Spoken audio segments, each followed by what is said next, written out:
जय श्री कृष्ण। हम लोग सुन रहे हैं भगवत गीता हर दिन एक श्लोक के साथ। अर्थ पठन इंग्लिश और हिंदी दोनों रहता है।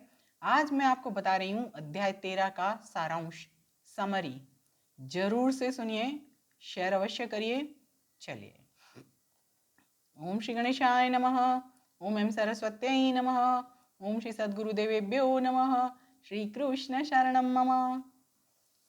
यहाँ पे हम लोग जो सुन रहे हैं उसमें अध्याय 13 जो है उसमें अर्जुन जो है भगवान को पूछता है कि हे कृष्ण, मैं प्रकृति तथा पुरुष यानी भोक्ता, क्षेत्र तथा क्षेत्र का ज्ञाता, उसका जो ज्ञान है और उसका जो ज्ञेय है उसके लिए जानना चाहता हूँ।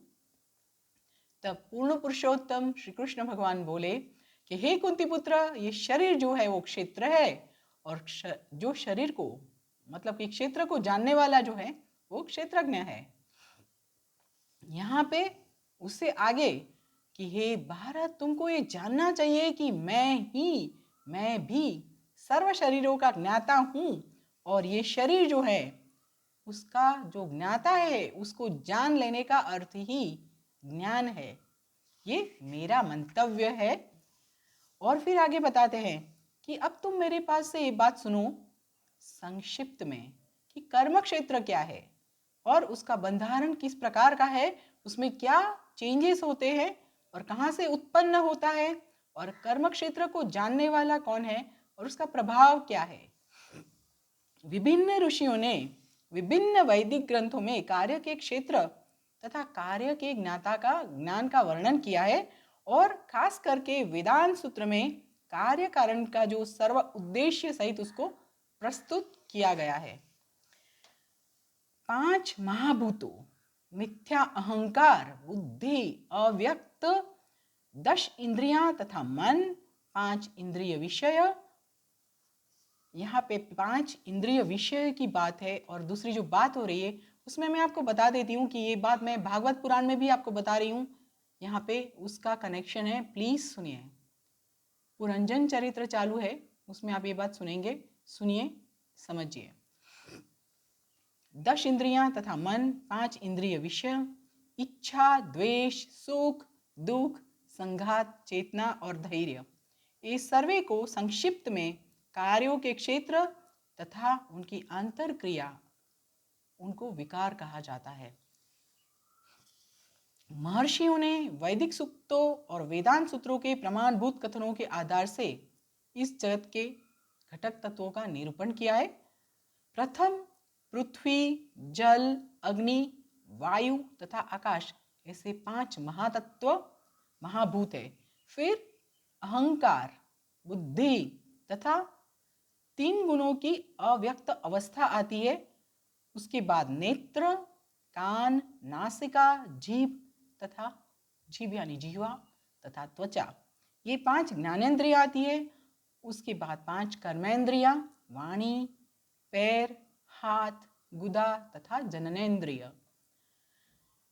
इसके ऊपर मन है। ये बात मैंने कल ही आपको बताई थी, जरूर देखिए भागवत पुराण। इंद्रियों के ऊपर मन है, जिसको अंदर रहने के कारण उसको आप आंतरिक इंद्रिय बोल सकते हो। उसमें मन सहित कुल 11 इंद्रियां हैं और 5 इंद्रियों का जो है विषय है गंध, स्वाद, रूप, स्पर्श तथा शब्द। इस प्रकार से 24 तत्वों का जो समूह है उसको कार्य क्षेत्र कहा जाता है। जो मनुष्य इस 24 तत्वों के समूह का पृथक्करण करता है और पृथक्करण करके उसका अभ्यास करता है तो वो कार्य क्षेत्र को बहुत अच्छी तरह से समझ सकता है।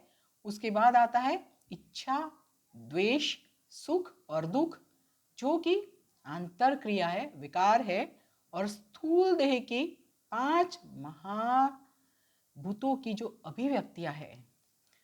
चेतना तथा धैर्य के द्वारा व्यक्त होता जीवन का जो लक्षण है, सूक्ष्म शरीर अर्थात मन, अहंकार और बुद्धि के प्रगटीकरण, ये सूक्ष्म तत्वों का भी कार्य क्षेत्र में समावेश होता है।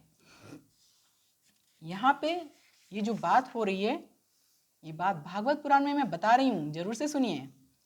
फिर आगे विनम्रता, दंभ विहीनता, अहिंसा, सहिष्णुता, सरलता, सद्गुरु का आश्रय, पवित्रता, स्थिरता, आत्मसंयम, इंद्रिय तृप्ति का विषयों का त्याग, मिथ्या अहंकार का अभाव, जन्म मृत्यु जरा व्याधि के अनिष्ट की अनुभूति, वैराग्य, बच्चे, पत्नी, घर तथा अन्य वस्तुओं की ममता में से मुक्ति, अनुकूल तथा प्रतिकूल घटनाओं के प्रति समभाव, और मेरे प्रति यानी श्री कृष्ण भगवान बता रहे हैं कि मेरे प्रति निरंतर अनन्य भक्ति भाव, निरंतर अनन्य भक्ति भाव, एकांतवास की इच्छा, सामान्य जन समूह से अलिप्त होना, आत्म साक्षात्कार का महत्व स्वीकारना और परम ब्रह्म की तात्विक खोज, ये सभी को मैं ज्ञान की तरह घोषित करता हूं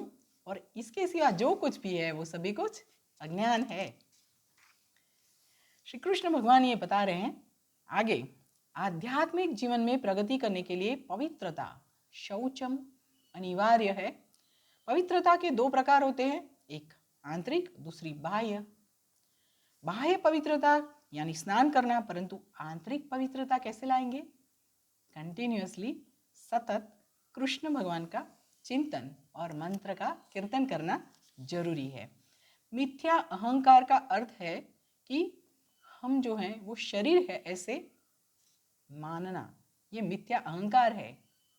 मैं शरीर हूँ, मतलब हम लोग अपने नाम से जाने जाते हैं तो शरीर से ही जाने जाते हैं, वो मिथ्या अहंकार है। जब मनुष्य ये समझ लेता है कि खुद शरीर नहीं परंतु चेतन आत्मा है, और तभी वो मिथ्या अहंकार नष्ट होता है। देखिए, ये जो बात श्री कृष्ण भगवान बता रहे हैं ना, वो इतनी इजी नहीं है रियल लाइफ में अडॉप्ट करनी, फिर भी सुनिए। अब मैं बता रहा हूँ कि ज्ञेय के बारे में श्री कृष्ण भगवान आगे बता रहे हैं कि मैं ज्ञेय के बारे में जो बता रहा हूँ, जो जानकर तुम ब्रह्म का नित्य आस्वादन कर सकोगे। ये ब्रह्म अथवा आत्मा जो अनादि है वो मेरे अधीन है और भौतिक जगत के कार्य कारण से ऊपर है। उनके श्री हस्त, चरण, नेत्रों, मस्तक तथा मुख और कर्णों सर्वत्र व्याप्त है, और इस तरह से भगवान परमात्मा सर्व वस्तुओं में अवस्थित है। परमात्मा सर्व इंद्रियां का आदि स्रोत है, फिर भी वो इंद्रिय रहित है। वो सर्व जीवों का पालन करने वाले होने के बावजूद भी वो अनासक्त है। वो प्रकृति के गुणों से ऊपर है, परंतु उसके साथ भौतिक प्रकृति के सर्व गुणों के वो स्वामी भी है। परम सत्य स्थावर तथा जंगम समस्त जीवों के अंदर तथा बाहर स्थित है। वो सूक्ष्म होने के कारण से भौतिक इंद्रियों के द्वारा देखा या जाना नहीं जा सकता है। अति दूर होने से भी ये उसके बावजूद भी वो सबसे नजदीक है। परमात्मा सर्व जीवों में विभाजित है ऐसा जाना जाता है, ऐसा लगता है, परंतु वो कभी भी विभाजित नहीं है। वो एक ही तरीके से स्थित है।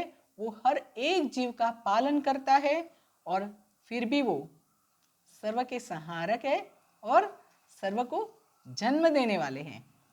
वो सर्व प्रकाशमान वस्तुओं में से प्रकाश के स्रोत है और भौतिक अंधकार से ऊपर है और अगोचर है। वो ज्ञान है, ज्ञान का विषय है और ज्ञान का लक्ष्य भी वो ही है। वो सबके हृदय में स्थित है। श्री कृष्ण भगवान आगे बता रहे हैं, इस प्रकार से मैं तुमको ये ज्ञान दिया। मैंने तुमको बताया, किसको बताया? अर्जुन को बताया कि मैंने तुमको कार्यक्षेत्र यानी शरीर, ज्ञान तथा ज्ञेय का संक्षिप्त वर्णन किया है, और इसको सिर्फ और सिर्फ मेरे भक्त ही पूर्ण तरीके से समझ सकते हैं और इस तरह से मेरे भाव को यानी मेरे स्वरूप को पाते हैं, पा सकते हैं। भौतिक प्रकृति और जीवों को अनादि समझना और विकार तथा गुणों को प्रकृतिजन्य समझना, प्रकृति सर्वभौतिक कारणों से और कारणों के साथ और कार्यों की हेतु कहलाती है, और जीव यानी पुरुष इस जगत में जो विविध सुख और दुख होते हैं उसको भुगतने का कारण कहलाता है।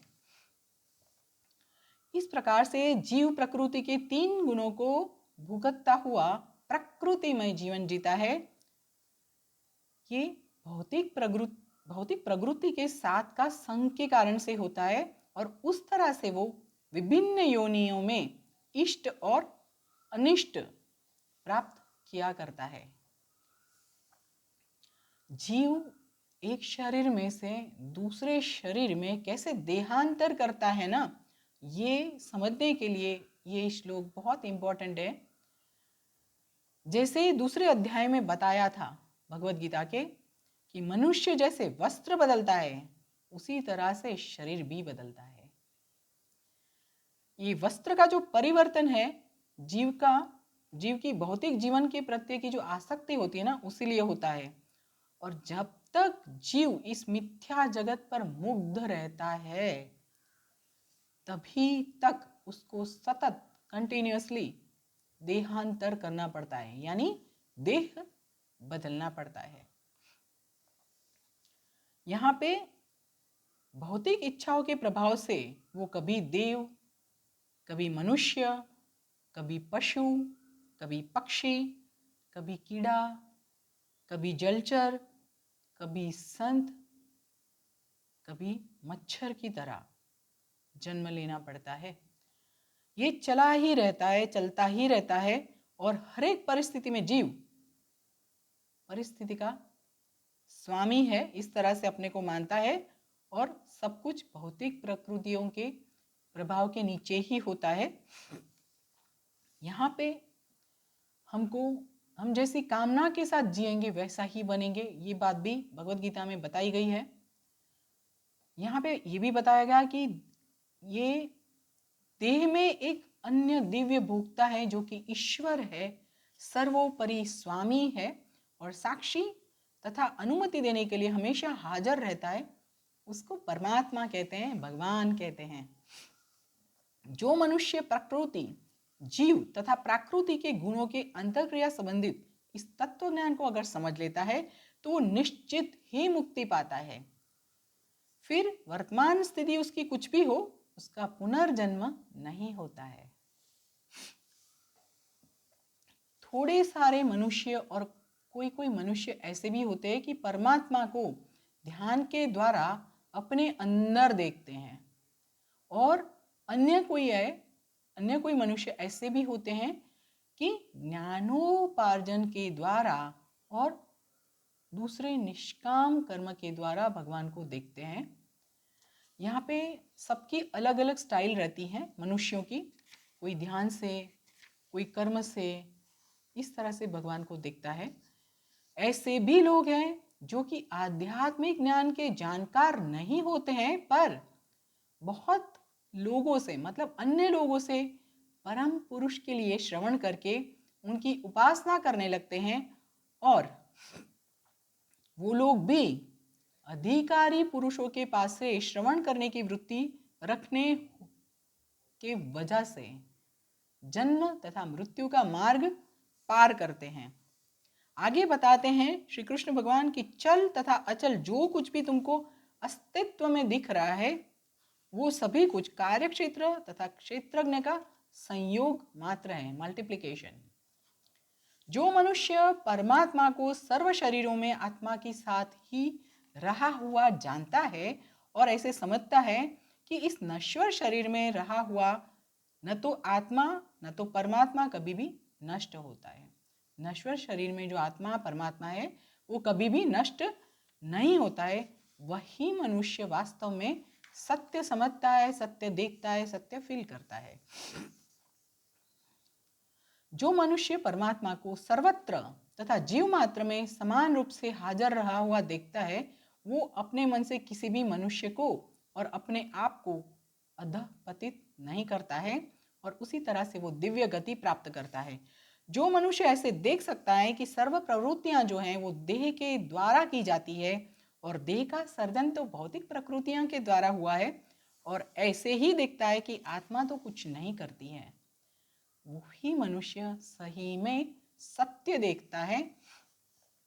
जब विवेकी मनुष्य विभिन्न भौतिक शरीरों के वजह से विभिन्न स्वरूपों को देखना बंद कर देता है और सभी जीव जो हैं सर्वत्र विस्तरित है ऐसे देखता है, तब वो ब्रह्म ज्ञान पाता है। शाश्वत दृष्टि वाले मनुष्य देख सकते हैं कि अविनाशी आत्मा दिव्य, शाश्वत तथा प्रकृति के गुणों से ऊपर है। यहाँ पे आगे श्री कृष्ण भगवान ये भी बताते हैं कि भौतिक शरीर के साथ संपर्क होने के बावजूद भी आत्मा कुछ करती नहीं है, ना तो लिप्त होती है और उसको कुछ असर होती है। आकाश जो है वो सर्वव्यापी है, फिर भी अपनी सूक्ष्म प्रकृति के कारण से किसी भी वस्तुओं से वो लिप्त नहीं होता है। यहाँ पे एग्जाम्पल दिया है। इसी तरह से ब्रह्म दृष्टि में स्थित आत्मा शरीर में अवस्थित होने के बावजूद भी शरीर से लिप्त नहीं होती है। यहाँ पे आत्मा की बात बताई गई है। आगे श्री कृष्ण भगवान बताते हैं कि जैसे अकेला सूर्य इस समग्र ब्रह्मांड को प्रकाशित करता है, उसी तरह से शरीर में रहा हुआ एकमात्र सोल, एक आत्मा समग्र शरीर को चेतना से प्रकाशित करती है। जो मनुष्य ज्ञान के नेत्रों से शरीर तथा शरीर के ज्ञाता के बीच का भेद जानता है और भौतिक प्रकृति के बंधन में से मुक्त होने की प्रक्रिया भी जानता है, वो परम ध्येय की प्राप्ति करता है। मनुष्य को शरीर, शरीर के स्वामी तथा परमात्मा के बीच में रहा हुआ तफावत को जानना चाहिए, समझना भी चाहिए। और यही बात ये 13वां जो अध्याय है उसका तात्पर्य है। यहाँ पे 8वें श्लोक से 12वें श्लोक में जो मुक्ति की प्रक्रिया बताई गई है वो जाननी चाहिए, जो कि परम गति प्राप्त करवा सकती है। श्रद्धावान मनुष्य को प्रथम ईश्वर के लिए, ईश्वर के बारे में श्रवण करने के लिए सत्संग करना चाहिए और धीरे धीरे धीरे उसी राह में प्रबुद्ध होना चाहिए। यहाँ पे श्री कृष्ण भगवान बता तो रहे हैं अर्जुन को, परंतु हम सुन रहे हैं भगवत गीता हर दिन। और यहाँ पे आज अध्याय 13 का सारांश मैंने आपको बताया है। एक बार नहीं सुनेंगे, 2 बार सुनेंगे, 3 बार सुनेंगे, तभी समझ आएगा। प्लीज सुनिए, शेयर अवश्य करिए और आप हर दिन ऐसा ही सब कुछ देखने के लिए, जानने के लिए मुझसे जुड़े रहिए। और अभी तक आपने मेरा YouTube चैनल सब्सक्राइब नहीं किया है तो प्लीज सब्सक्राइब, लाइक, शेयर। चलिए अभी मैं यहाँ पे अध्याय 13 परिपूर्ण कर रही हूँ। कल से अध्याय 14 का हर दिन का एक श्लोक, उसी तरह से आप जुड़े रहे। अभी के लिए आप सभी को मेरी ओर से जय श्री कृष्ण।